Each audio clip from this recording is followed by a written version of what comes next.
Go.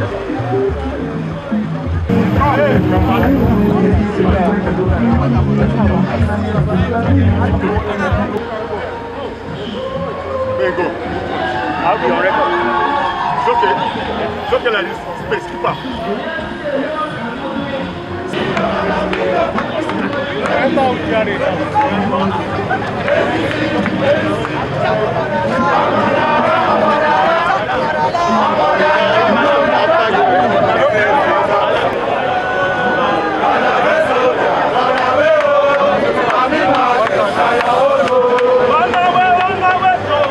We are here to collaborate with the EFCC. Of course, we have always and we will continue to collaborate with the EFCC in fighting corruption.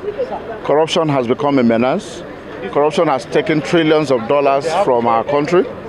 And like our former president said, if we don't kill corruption, corruption will render us useless, which means we don't exist. And so for anything that means fighting corruption, we stand for.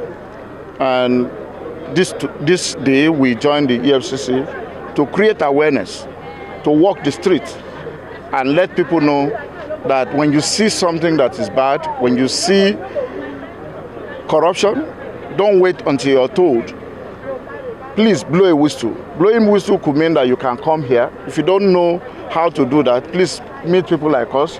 We will direct you to the appropriate quarters where you can say anything against corruption. Corruption could be from your family members, government officials, contractors. It can come from anywhere. So when we see these things, it is only genuine that we make sure that we report them to the appropriate quarters.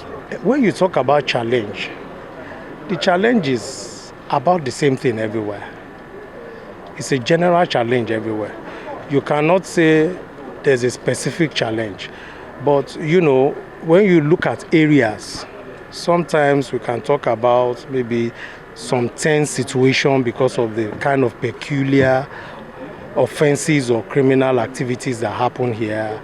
You know, there might be some tense situation because of maybe the volatile nature of things, but the challenge is almost the same everywhere. So you cannot say particularly, okay, there's this challenge here. There is always the same everywhere. You face challenge everywhere. When you look around, you see that there are different levels of corruption depending on where you are. I came in from Abuja, and I noticed that the kind of corruption or the kind of criminal offenses that happen here is a bit different. The terrain is different. You talk about, you know, bunkering and all. We don't see those kind of things in Abuja. So the offenses, the criminal acts are different.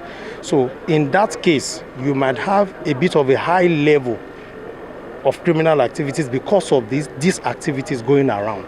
So looking at it, it will take some time. You know, you sit down, look at it, then you now can weigh it and say, okay, there's more offense here and there. But because of the activities, the kind of activities going on here, I feel the criminal offenses might be a bit high. So far, we have over 50 convictions now that we've had this year, over 50 convictions, or 60. And we are still going high because we have a lot of cases in court. So before the end of the year, I believe we'll have a whole lot of convictions coming in. So there's a lot going on. There's a lot of investigation. There's a lot of offenses that have been committed that we're investigating. The legal department is putting in their best. The operations department, everybody is on fire now. So you'll be seeing a lot going on. So what is the level of compliance when it comes to whistleblowing in Rivers State? Well, as I said, I'm just new, but from what I've seen, I've not seen a lot. But with this campaign that we did today now, I think it will bring out the awareness. And I think we'll be doing this more often. You know, if you don't communicate with people, they won't know that you can receive them and get this kind of information. So we need to still talk to people. Let them know that they can be relaxed, they are safe when they give us information.